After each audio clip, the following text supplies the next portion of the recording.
Amusements Board ang inaabangan bakbakan ni Manny Pacman Pacquiao at Oscar the Golden Boy de la Hoya.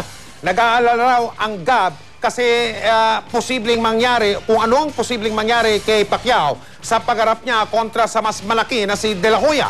Nakatutok si Sports Saksi, Chino Trinidad.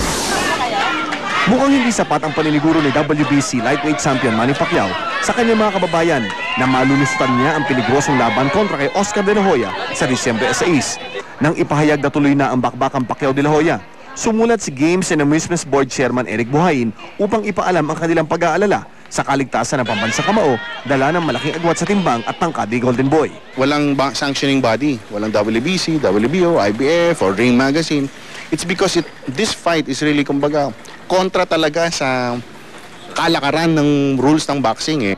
Kasabay nito, nagpahayag din ng pag-aalala ang ilang boxing fans sa maaaring tamuhing parusa ni Pacquiao mula sa dihamak na mas malaking si de la Hoya. Pumapasok daw sa isang malaking mismatch si Manny. The objective is to protect the pride of our nation. Protect him from a possible debacle that may be detrimental to his health by fighting a much bigger opponent. Dapat ipatigil mo yun kung ayaw mo masaktan yung mga boksingero, di ba?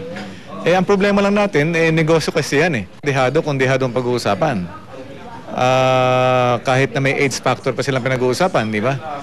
Kaya lang mukhang limado sa pera kasi. Nakatakdang tumanggap ng hindi bababa sa kalahating bilyong piso si Manny para sa kanyang pagtapat kay de la Hoya.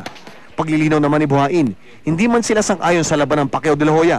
Wala naman daw silang planong bawiin ang lisensya nito bilang isang professional boxer. Huwag na nating dagdagan pa ang iisipin niya at mas siguro makakabuti as far as the board is concerned na napag-usapan is sabihan na lang natin siya tayo nag-aalala. Bagamat nagkaroon daw ng agam-agam sa simula, kumpiyansa ngayon ang tatay-tatayan ni Pacman na si DNR Secretary Lito Atienza na may naitatago pang alas si Pacman laban kay Golden Boy. Alam niya kung ano ang kaya niya, alam niya kung ano ang hindi niya dapat pasukin. Manood na lamang tayo, mag-enjoy tayo kung paano niya pabagsakin si de la Hoya. Chino Trinidad, nakatutok, 24 oras.